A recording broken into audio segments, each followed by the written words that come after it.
नमस्कार साथियों, स्वागत है आप सभी का हमारे YouTube चैनल श्री हंस वाहिनी इंस्टीट्यूट पर। आज का तारीख है 6 अक्टूबर 2023 और इस दिन के करंट अफेयर्स के सभी अति महत्वपूर्ण प्रश्न हम लोग इस वीडियो में डिस्कस करेंगे। चाहे वो किसी भी एग्ज़ाम्स के लिए है, सभी एग्ज़ाम्स के लिए ये बेहद महत्वपूर्ण होगा।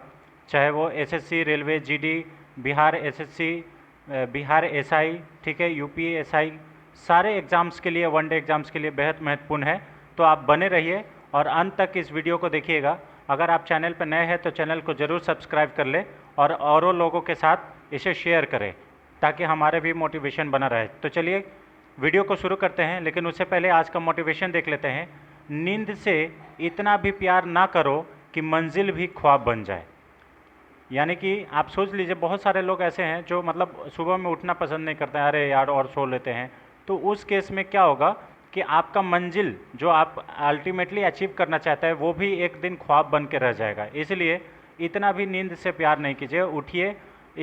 इस लाइन पे हमें एक दो पंक्ति याद आता है कि उठो और तब तक मत रुको जब तक आप लक्ष्य को प्राप्त नहीं कर लेते हैं। स्वामी विवेकानंद जी के द्वारा ये लाइन कहा गया है, ठीक है। तो चलिए इसी मोटिवेशन के साथ आज का पहला क्वेश्चन देख लेते हैं।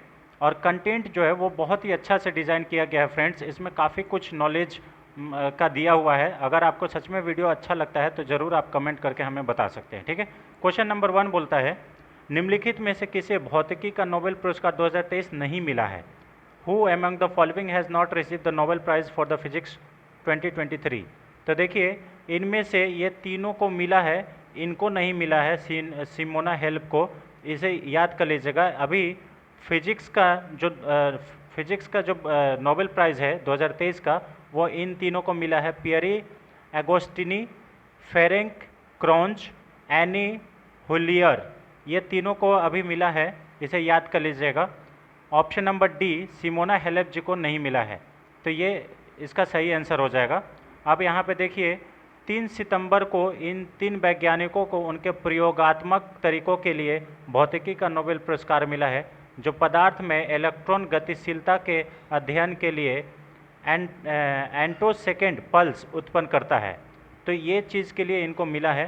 वैज्ञानिकों को उन प्रयोगों के लिए पुरस्कार मिला है जिन्होंने वैज्ञानिकों को प्रकाश की अल्ट्रा शॉर्ट पल्स उत्पन्न करता है, प्रकाश के अल्ट्रा शॉर्ट उत्पन्न करने की अनुमति दी है, ठीक है। जिसके साथ साथ वे अतः इलेक्ट्रॉनों की सुपर फास्ट दुनिया में सीधे देख सकते हैं, ठीक है। एटोसेकेंड भौतिकी हमें उन तंत्रों को समझने का अवसर देती है जो इलेक्ट्रॉनों द्वारा शामिल होते हैं, शासित होते हैं। इसे भी याद कर लीजिएगा, इम्पॉर्टेंट है ना।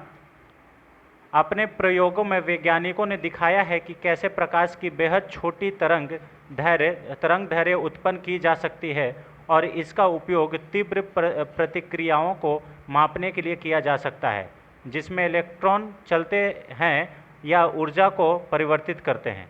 इसमें इलेक्ट्रॉन फेनरिक क्रॉन्स एक जर्मन भौतिकी वैज्ञानिक है, एली एल हुलियर एक स्वीडन की वैज्ञानिक है और पियरे एगोस्टिनी ये अमेरिका की है।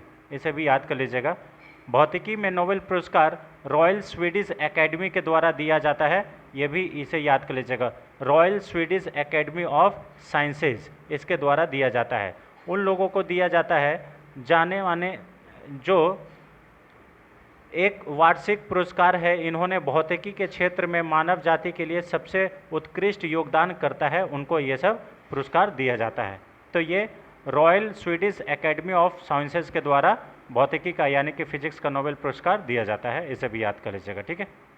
चलिए अब यहाँ पे देखिए, इन तीनों को मिला है, पियरे एगोस्टिनी और Ferenc Krausz, Anne L'Huillier, for the experimental method that generate attosecond pulses of light for the study of electrons dynamic in matter. इस चीज़ के लिए इनको फिजिक्स का नोबेल पुरस्कार मिला है 2023। ये इम्पॉर्टेंट है, क्वेश्चंस आता है फ्रेंड्स, है ना, वेरी वेरी इंपॉर्टेंट। और केमिस्ट्री का 2023 में किनको मिला है? केमिस्ट्री में भी 3 लोगों को मिला है, मोंगी जी बवेंडी, लुइस ई ब्रस और एलेक्सी आई एकीमोव। ये 3 लोगों को केमिस्ट्री के लिए मिला है for the discovery and synthesis of quantum dots. Quantum dots का डिस्कवरी और सिंथेसिस के लिए इन तीनों को केमिस्ट्री का नोबेल पुरस्कार 2023 का मिला है, इसे भी याद कर लीजिएगा, इम्पॉर्टेंट है ना। चलिए अब यहाँ पे देखिए केमिस्ट्री के साथ साथ मेडिसिन का पुरस्कार 2023 का भी मिला है। साइकोलॉजी बोलिए या मेडिसिन बोलिए, ये दो लोगों को मिला है, कैटलिन कैरिको और ड्रू वेस्टमैन को मिला है, इसे भी याद कर लीजिएगा, ठीक है। तो ये इम्पॉर्टेंट है। 2022 में इकोनॉमिक्स में किनको मिला था, ये इनको मिला था बेन एस बर्नैंके, डगलस डायमंड और फिलिप एच डिग्बिग को मिला था, इसे भी याद कर लीजिए, 2022 का है, ठीक है, इम्पॉर्टेंट है। For the research on banks and financial crisis के लिए इनको मिला था।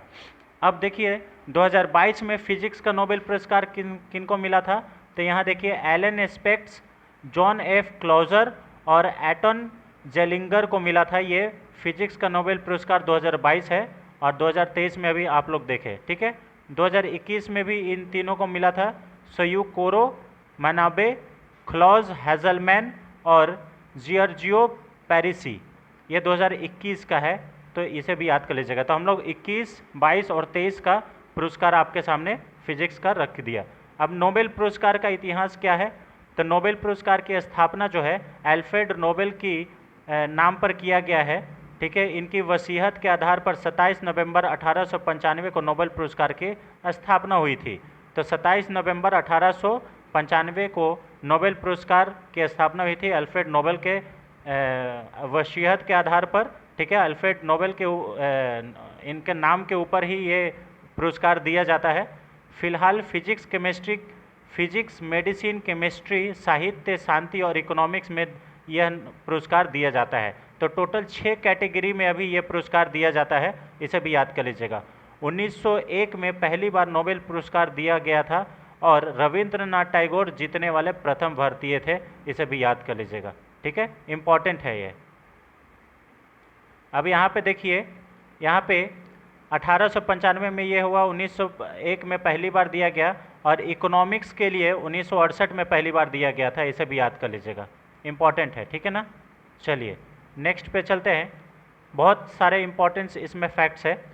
अब यहाँ पे देखिए डायनामाइट की खोज करने वाले कौन थे, तो ये भी अल्फ्रेड नोबेल ही थे, ठीक है। 25 नवंबर 1867 को अल्फ्रेड नोबेल ने डायनामाइट की खोज की थी, ठीक है। 1888 में फ्रेंच के अखबार में उन्हें मौत का सौदागर बताया गया था, ठीक है, क्योंकि डायनामाइट से आपको मालूम होगा कि कितने सारे भीषण हादसा होता है, इसलिए इनका नाम जो रख दिया वो मौत का सौदागर रख दिया गया था, ठीक है। 10 दिसंबर 1896 को उनकी मौत हो गई, इसे भी याद कर लीजिएगा। अल्फ्रेड नोबेल का जो मौत है वो कब हुआ था, तो 10 दिसंबर 1896 को हो गया था, इसे भी याद कर लीजिएगा। अल्फ्रेड नोबेल का जो निधन है ये 10 सितंबर 1896 को हुआ था। इनके नाम पर 355 पेटेंट है, इसे भी याद कर लीजिएगा। और डायनामाइट का आविष्कारक भी कौन है, अल्फ्रेड नोबेल है, उनकी वसीयत पर ये वाला जो है नोबेल पुरस्कार दिया जाता है, इसे भी याद कर लीजिएगा, ठीक है। साहित्य से जुड़े नोबेल पुरस्कार की कुछ खास बातें, जैसे 1901 में पहली बार हो गया, 4 बार संयुक्त रूस 2 लोगों को दिए गए हैं, 16 महिलाएं लेखक को भी यह अवार्ड मिल चुका है, ठीक है। 41 की उम्र में रूडयार्ड किपलिन को यह मिला था, ठीक है। और यहाँ पे 88 का उम्र में डेरिस लेरिंस को यह अवार्ड मिला था साहित्य का, ठीक है। अल्फ्रेड नोबेल ने डायनामाइट की खोज की थी, ये हम लोग पहले भी बात कर चुके हैं, इसे भी याद कर लीजिएगा।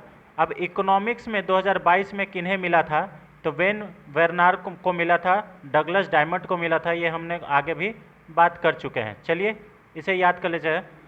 चलिए चलते हैं क्वेश्चन नंबर 2 पे, फटाफट करते हैं। क्वेश्चन नंबर 2 क्या है, हाल ही में किन 2 देशों की सेनाओं ने 3 अक्टूबर 2023 को उमरोई मेघालय में संप्रीति 11 एक्सरसाइज की शुरुआत की है।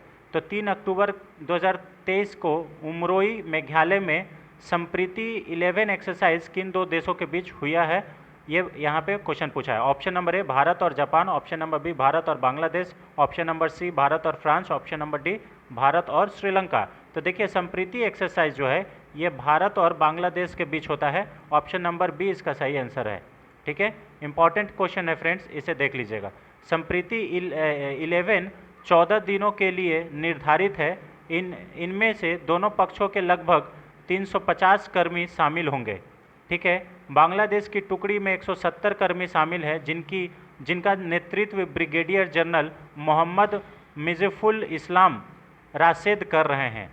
ठीक है, भारतीय दल में मुख्य रूप से राजपूत रेजिमेंट की एक बटालियन के द्वारा सैनिक शामिल है।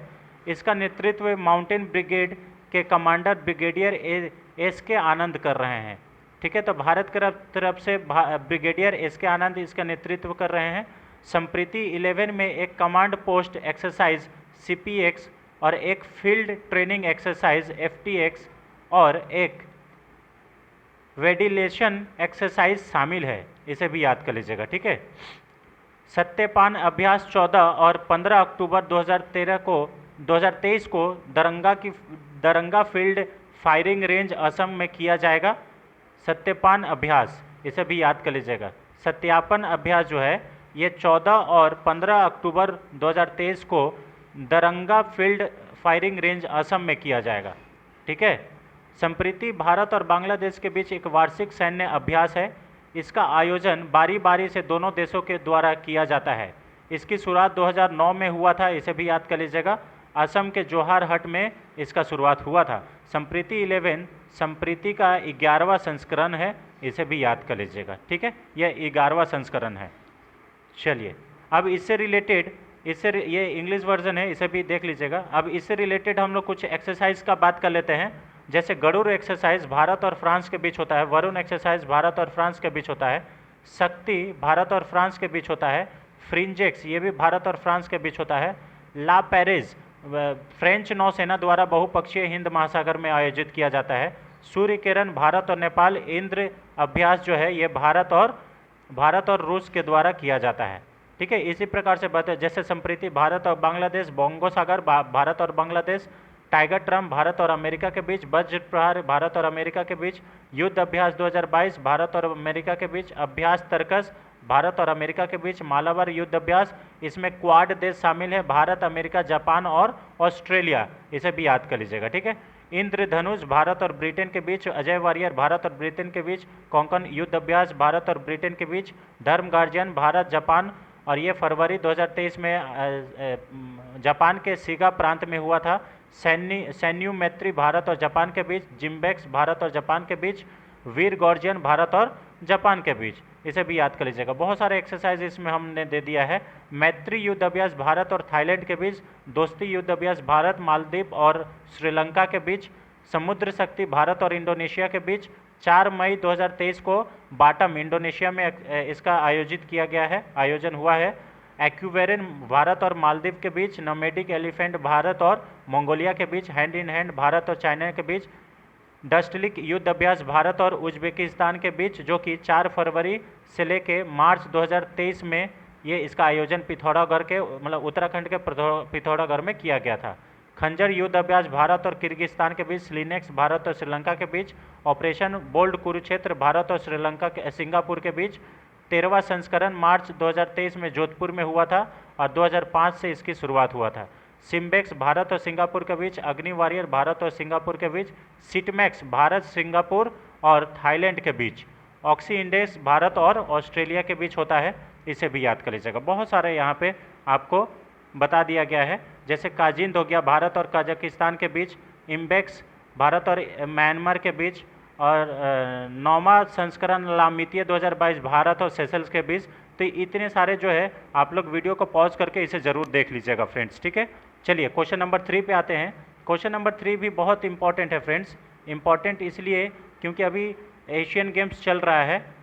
हाल ही में एशियाई खेलों में महिलाओं की 5000 मीटर में स्वर्ण पदक किसने जीता? तो गोल्ड मेडल किसने जीता? Option number A Parul Chaudhary, option number B Suman Verma, option number C Rikako Hironaka, और option number D Caroline Kipkirui. तो ये देखिए 5000 मीटर में स्वर्ण पदक जीतने वाले ये पारुल चौधरी है। ऑप्शन नंबर ए इसका सही आंसर है। ठीक है, उसके बाद इसका ऑप्शन नंबर पारुल चौधरी ये भारत की रहने वाली है, इसे भी याद कर लीजिएगा। देखिए स्वर्ण पदक जीती है, गोल्ड मेडल। पारुल ने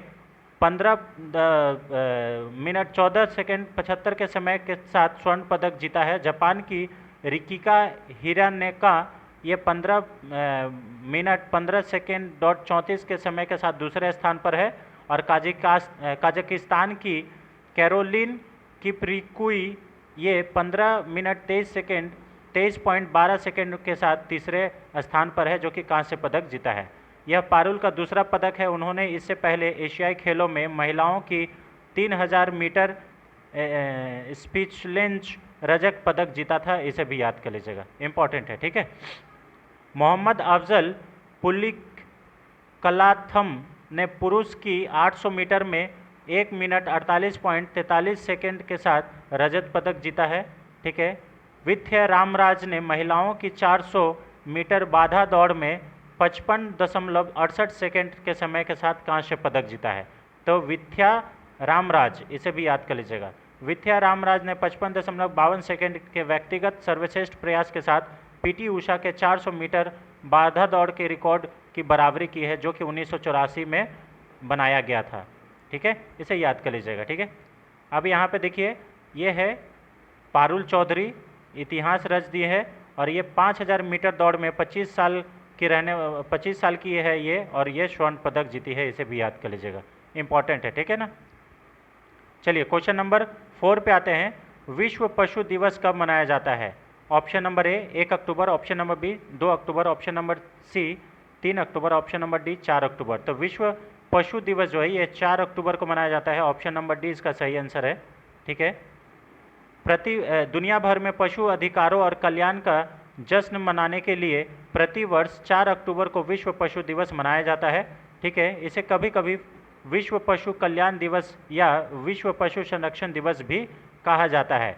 तो इसे अलग अलग नामों से भी जाना जाता है, इसे भी याद कर लीजिएगा। इस वर्ष विश्व पशु दिवस की थीम है महान या छोटे उन सभी से प्यार करें।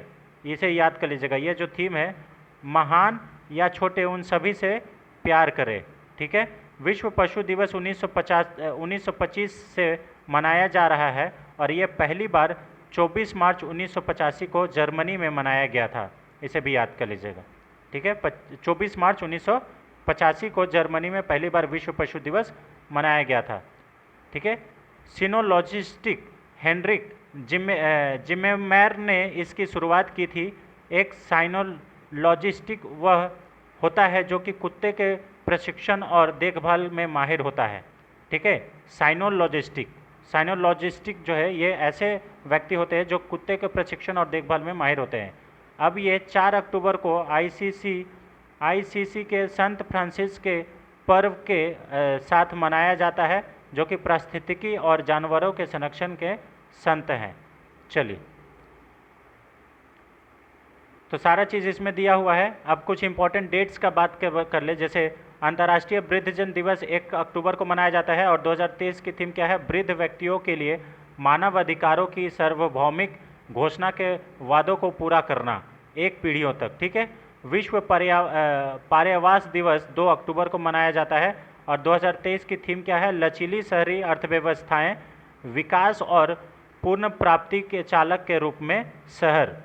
अंतर्राष्ट्रीय अहिंसा दिवस 2 अक्टूबर को मनाया जाता है और 2023 की थीम क्या है? हिंसा को ना कहें। ये भी याद रखिएगा, ठीक है। उसके बाद विश्व प्रकृति दिवस 3 अक्टूबर को मनाया जाता है। विश्व कपास दिवस 7 अक्टूबर को मनाया जाता है। विश्व वायुसेना दिवस ये 8 अक्टूबर को मनाया जाता है और कपास वाला भी बहुत इंपॉर्टेंट है। विश्व डाकघर दिवस 9 अक्टूबर को मनाया जाता है। विश्व मानसिक स्वास्थ्य दिवस 10 अक्टूबर को मनाया जाता है। राष्ट्रीय डाक दिवस 10 अक्टूबर को ही मनाया जाता है। अंतर्राष्ट्रीय बालिका दिवस 11 अक्टूबर को मनाया जाता है। विश्व गठिया दिवस ये जो है ये 12 अक्टूबर को मनाया जाता है। तभी अक्टूबर में इतने सारे डेट्स को याद रखेंगे, इंपॉर्टेंट डेट्स है, एक न एक क्वेश्चंस डेट से आ ही जाता है, ठीक है। चलिए अब नेक्स्ट क्वेश्चन पे चलते हैं। क्वेश्चन नंबर 5, हाल ही में किस राज्य सरकार ने 5 स्वदेशी मुस्लिम समुदायों को सामाजिक आर्थिक मूल्यांकन की प्रक्रिया को संवैधानिक मंजूरी दी है? ऑप्शन नंबर ए असम राज्य सरकार, option number B Uttar Pradesh राज्य सरकार, ऑप्शन नंबर सी बिहार राज्य सरकार, ऑप्शन नंबर डी झारखंड राज्य सरकार। तो अभी हाल ही में असम राज्य सरकार के द्वारा 5 स्वदेशी मुस्लिम समुदायों को सामाजिक आर्थिक मूल्यांकन की प्रक्रिया का संवैधानिक मंजूरी दी है? ऑप्शन नंबर ए इसका सही आंसर है, इसे भी याद कर लीजिएगा।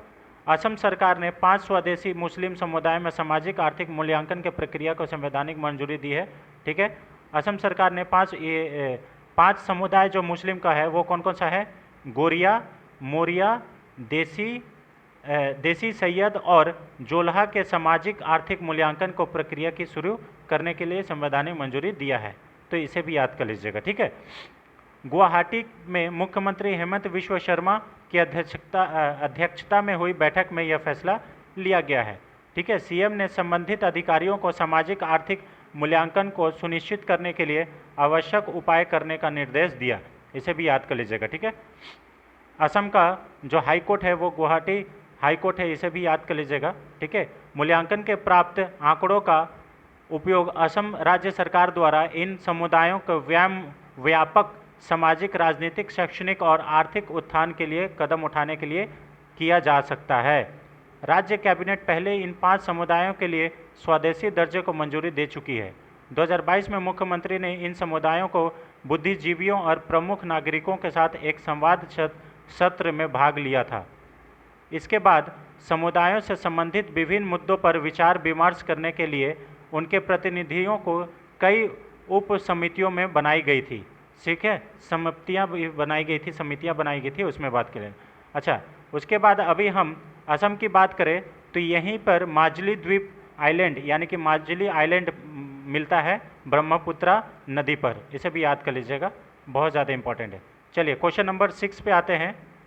क्वेश्चन नंबर 6 है, हाल ही में किसने नौसेना स्टाफ के उप प्रमुख का पदभार ग्रहण किया है? Option number A vice admiral Tarun Sobti, option number B R Harikumar, option number C air marshal V R Chaudhari, option number D general Manoj Pandey.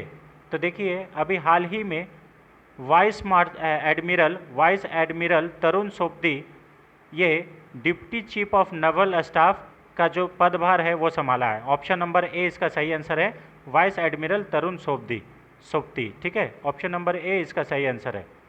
ठीक है, वाइस एडमिरल तरुण सोबती ने नौसेना स्टाफ के उप प्रमुख के रूप में पदभार ग्रहण किया है। उसके बाद सोबती 1988 में भारतीय नौसेना में नियुक्त किया गया था। वह एक नेविगेशन और डायरेक्शनल विशेषज्ञ हैं, इसे भी याद कर लीजिएगा। ठीक है, इसलिए नौसेना में इनको भर्ती कराया गया था। ठीक है, अपने कैरियर के दौरान उन्होंने तट और तट दोनों पर विभिन्न प्रकार की कमांड और स्टाफ नियुक्तियों का काम किया है। इन्होंने आईएनएस निशंक, आईएनएस कोरा और एक गाइडेड मिसाइल विध्वंसक आईएनएस कोलकाता की कमान संभाली है, इसे भी याद कर लीजिएगा, तो इम्पोर्टेंट है। ठीक है,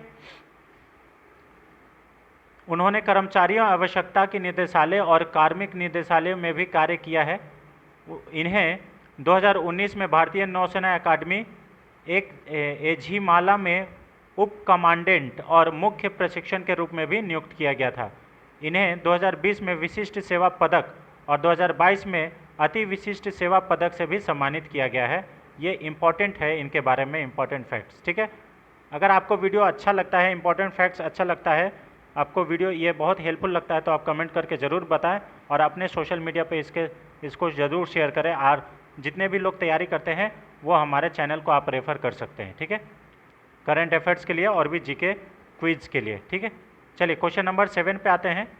और यहाँ पे देखिए रिसेंट अपॉइंटमेंट्स है 2023 का, जैसे member of the international meditation panel former CJI NV Ramana बने हैं। First women chairman of railway board ये जया वर्मा सिन्हा बनी है। Brand ambassador of Swaraj tractor ये MS धोनी बने हैं।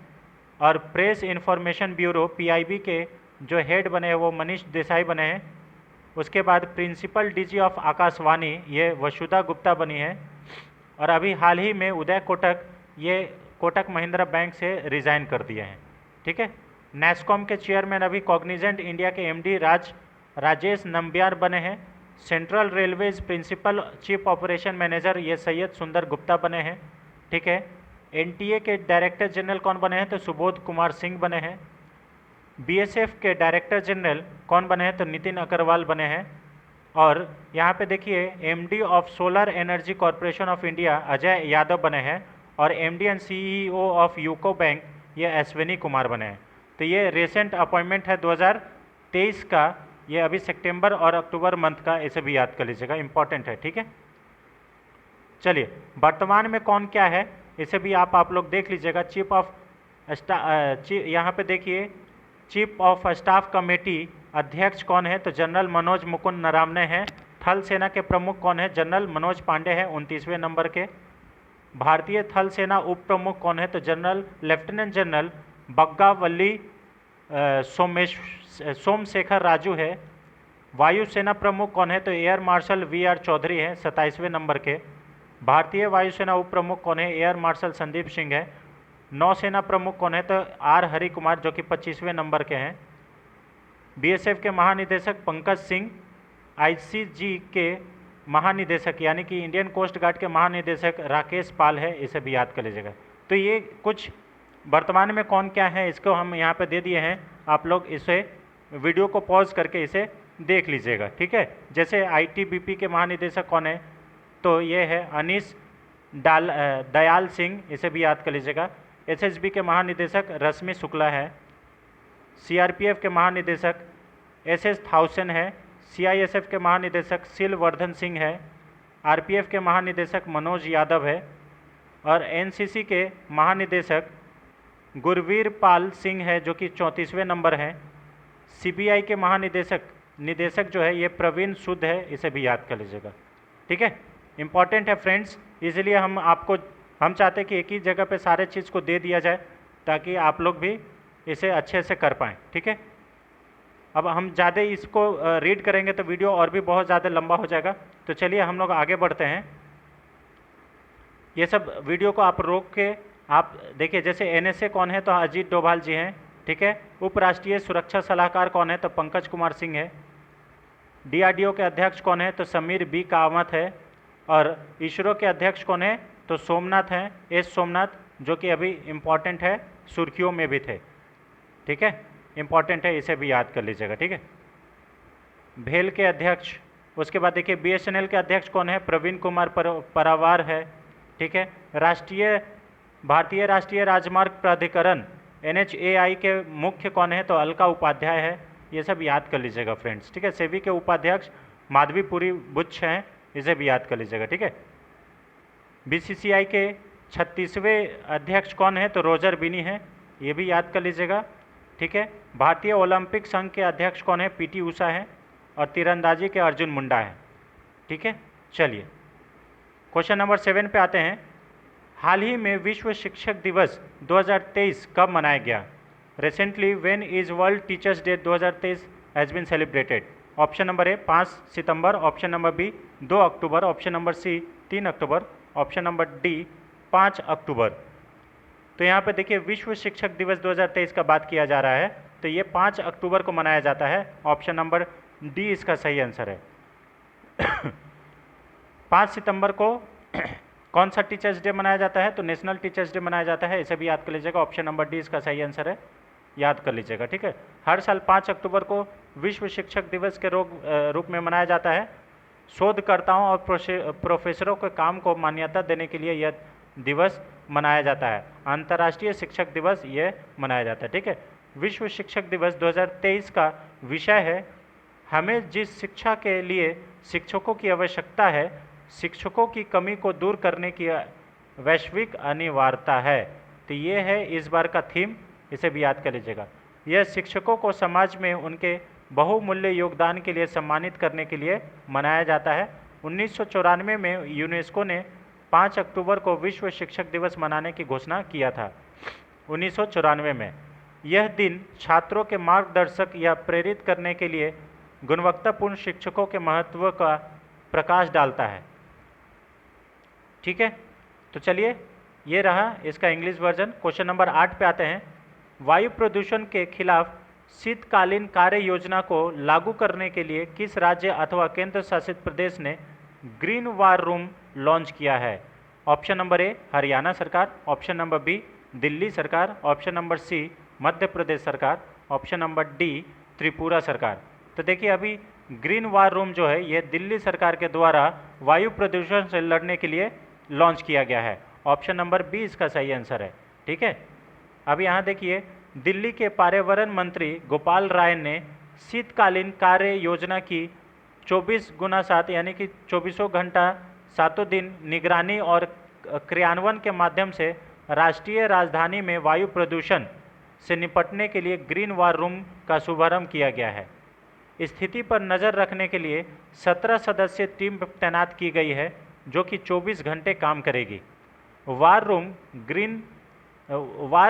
ग्रीन दिल्ली ऐप नामक एक मोबाइल एप्लीकेशन से जुड़ा होगा, इसे भी याद कर लीजिएगा। तो ये जो वार रूम है ये ग्रीन दिल्ली ऐप नामक एक एप्लीकेशन होगा, ग्रीन दिल्ली ऐसे नाम, इससे ये वार रूम कनेक्टेड होगा, इसे भी याद कर लीजिएगा। ग्रीन दिल्ली ऐप पर आने वाली सभी शिकायतों की निगरानी सभी 28 विभाग मिलकर करेंगे, इसे भी याद कर लीजिएगा। तो ये इम्पॉर्टेंट है और ये इम्पॉर्टेंट कदम है वायु प्रदूषण को, एयर पॉल्यूशन को कंट्रोल करने के लिए। ठीक है, दिल्ली सरकार के द्वारा इसे लॉन्च किया गया है, इसे याद कर लीजिएगा। दिल्ली के मुख्यमंत्री कौन है? अरविंद केजरीवाल हैं, इसे भी याद कर लीजिएगा, आम आदमी पार्टी से बिलोंग करते हैं। 5 अक्टूबर से दिल्ली में धूल प्रदूषण के खिलाफ भी अभियान शुरू किया जाएगा। ठीक है, आपको मालूम होगा कि ये वायु प्रदूषण को रोकने के लिए ऑड इवन का भी फॉर्मूला दिल्ली में अपनाया गया था कि एक दिन ऑड नंबर के गाड़ी चलेंगे और एक दिन इवन नंबर के गाड़ी चलेंगे, तो ये भी फॉर्मूला अपनाया गया था। नई दिल्ली स्थित think tank centre for science and environment के अनुसार दिल्ली के वायु प्रदूषण का मुख्य कारण वाहन, उद्योग, निर्माण गतिविधियां आदि है। ठीक है, सर्दियों से मौसम की शुरुआत में पंजाब और हरियाणा में किसानों द्वारा पराली जलाने से प्रदूषण का स्तर बढ़ जाता है।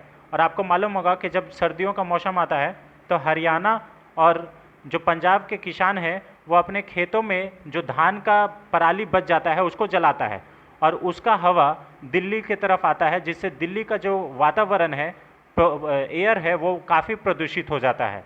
इसके लिए काफ़ी पिछला बार इशू भी हुआ था। 3 अक्टूबर 2023 को दिल्ली का वायु गुणवत्ता सूचकांक यानी कि एयर क्वालिटी इंडेक्स जो मान है ये 155 था, ये 3 अक्टूबर को, इसे भी याद कर लीजिएगा, जो कि बहुत ही चिंताजनक है। ये भी इम्पॉर्टेंट है फ्रेंड्स, इसे याद कर लीजिएगा, एयर क्वालिटी इंडेक्स। ठीक है, बहुत सारे दिल्ली का आप हवा देखिएगा, वहाँ पे घुटन महसूस होता है। ठीक है, बहुत ही खराब स्थिति हो गया है, इसलिए ये वाला ग्रीन वार रूम लॉन्च किया गया है, इसे याद कर लीजिएगा। ठीक है, दिल्ली सरकार ने वायु प्रदूषण को नियंत्रित करने के लिए ये वार रूम लॉन्च किया है। ठीक है, चलिए क्वेश्चन नंबर 9 पे आते हैं फ्रेंड्स। हाल ही में किस राज्य अथवा केंद्र शासित प्रदेश की प्रसिद्ध बसोहली पश्मीना को जीआई टैग के साथ भौगोलिक मान्यता प्राप्त हुआ है? Recently famous Basohli pashmina of which state or UT received geographical recognitions with GI tag? Option number A Jammu and Kashmir, option number B Himachal Pradesh, option number C Ladakh, option number D Arunachal Pradesh. तो देखिए ये जो बसोहली पश्मीना है ये जम्मू एंड कश्मीर का फेमस ये है, इसे GI टैग मिला है। ऑप्शन नंबर ए इसका सही आंसर है, इसे याद कर लीजिएगा। जम्मू एंड कश्मीर की प्रसिद्ध पश्मीना को GI टैग के साथ भौगोलिक मान्यता भी मिला है। बसोहली पश्मीना जम्मू एंड कश्मीर के कठुआ जिले का 100 साल से अधिक पुराना एक पारंपरिक शिल्प है, हैंडलूम है, इसे भी याद कर लीजिएगा। उद्योग एवं वाणिज्यिक विभाग ने नाबार्ड जम्मू और ह्यूमन वेलफेयर एसोसिएशन वाराणसी के सहयोग से यह उपलब्धि हासिल किया है। 2023 की शुरुआत में जम्मू संभाग के राजौरी जिले की प्रसिद्ध बसोहली पेंटिंग और चिकरी की लकड़ी की भी GI टैग मिला था। तो राजौरी जिले में प्रसिद्ध बसोहली पेंटिंग भी फेमस है और ये एक बसोहली जो है ये एक शिल्प भी है, इसे भी याद कर लीजिएगा। उसके बाद चिकरी पेंटिंग, चिकरी की लकड़ी का भी GI टैग भी यहाँ पे मिला है, ये भी जम्मू में ही मिला है 2023 में। ठीक है, तो ये लेटेस्ट है, इसे भी याद कर लीजिएगा। बसोहली पश्मीना एक हाथ से तांता गया उत्पाद है जो अपनी अत्याधुनिक कोमलता, सुंदरता और हल्के वजन के लिए जाना जाता है। ये बहुत कोमल, बहुत सुंदर और ये हल्का होता है, इसे भी याद कर लीजिएगा। ठीक है, इंसुलेशन गुण और विस्तृत जीवन है और ये सभी गुण बसोहली पश्मीना को अद्वितीय मानते हैं। पश्मीना उत्पादों में पुरुषों और महिलाओं दोनों के लिए शॉल, मफलर, कंबल और टोकरियां शामिल है, इसे याद कर लीजिएगा, ठीक है। उसके बाद जीआई टैग एक नाम, एक चिन्ह है जो कि विशिष्ट भौगोलिक स्थानों से संबंधित उत्पादों को दिया जाता है। अच्छा, जीआई टैग का मतलब होता है ये ज्योग्राफिकल इंडिकेशन, यानी कि एक पर्टिकुलर क्षेत्र में पाया जाने वाला पर्टिकुलर पदार्थ। पहला जीआई टैग दार्जिलिंग को चाय को दिया गया था 2005 में, इसे भी याद कर लीजिएगा, इंपॉर्टेंट है, ठीक है। चलिए, ये इंग्लिश वर्जन है, इसे थोड़ा सा देख लीजिएगा। अब यहाँ पे देखिए जीआई टैग 2023 में किसको किसको दिया गया है। जैसे रसगुल्ला, उड़ीसा के रसगुल्ला को जीआई टैग मिला है अभी हाल ही में, ठीक है। उसके बाद ब्लैक चावल यानी कि काला चावल मणिपुर को ये भी दिया गया है। कंदमल हल्दी, ये उड़ीसा के कंदमल हल्दी को भी जीआई टैग मिला है। मलाई पोंडू फ्रॉम कड़ाई कनाल, ये तमिलनाडु को जीआई टैग मिला है। काश्मीरी सेफ्रॉन को जीआई टैग मिला है। हमारम, इसे भी मिजोरम को जो जीआई टैग मिला है। और इसके बाद यहाँ पे देख लीजिए ये इंदु मिस्मी टेक्सटाइल जो कि ये अरुणाचल प्रदेश का है, इसे भी जीआई टैग मिला है। बाकी ये सब मिजोरम का है जो कि जीआई टैग मिला है, इसे भी याद कर लीजिएगा, 2023 का ये जीआई टैग है, ठीक है। यहाँ पे देखिए श्रीविल्लीपुतूर पलकोवा, ये तमिलनाडु का जीआई टैग मिला है। मिजो पंचई, ये मिजोरम में जीआई टैग मिला है। गुलबर्गा तोर दाल, ये कर्नाटका को जीआई टैग मिला है, ठीक है। तिरूर बेतेल लीफ, ये केरला में का जीआई टैग मिला है। खोला चिली, ये गोवा को जीआई टैग मिला है, ठीक है। उसके बाद कंडांगी साड़ी, ये तमिलनाडु में जीआई टैग मिला है, तमिलनाडु का। और बाकी सारे चीज़ ये आप लोग देख लेंगे। काजी नींबू ये असम का जीआई टैग मिला है, इसे भी याद कर लीजिएगा, ठीक है। चलिए नेक्स्ट क्वेश्चन पे चलते हैं फ्रेंड्स। आज का लास्ट क्वेश्चन, क्वेश्चन नंबर 10। हाल ही में किस बैंक ने वित्तीय समावेशन को दरवाजे तक लाने के लिए वित्तीय समावेशन को दरवाजे तक लाने के लिए मोबाइल हैंडहेल्ड डिवाइस लॉन्च किया है? तो मोबाइल हैंडहेल्ड डिवाइस कौन सा बैंक के द्वारा लॉन्च किया गया है, ये पूछा है। Option number A State Bank of India, option number B Bank of India, option number C Punjab National Bank, option number D HDFC bank. तो देखिए अभी हाल ही में स्टेट बैंक ऑफ इंडिया के द्वारा वित्तीय समावेशन को दरवाजे तक लाने के लिए मोबाइल हैंडहेल्ड डिवाइस लॉन्च किया गया है। ऑप्शन नंबर ए इसका सही आंसर है। स्टेट बैंक ऑफ इंडिया के अध्यक्ष की बात करें तो दिनेश कुमार खारा जी अभी इसके हेड हैं, इसे भी याद कर लीजिएगा। और चलिए ये रहा आपका SBI, इसका सही आंसर हो जाएगा। SBI ने वित्तीय समावेशन को दरवाजे तक लाने के लिए एक मोबाइल हैंडहेल्ड डिवाइस लॉन्च किया है, ठीक है। भारतीय स्टेट बैंक ने बैंकिंग सेवाओं का लाभ उठाने में पहुंच और सुविधाओं को बढ़ाने के लिए एक मोबाइल हैंडहेल्ड डिवाइस लॉन्च किया गया है, ठीक है। इस इनोवेटिव सेवा का अनावरण दिनेश कुमार खारा ने किया है। इसका मुख्य उद्देश्य वित्तीय समावेशन को सशक्त बनाना और आवश्यकता बैंकिंग सेवाओं को जनता तक पहुंचाना है, ठीक है।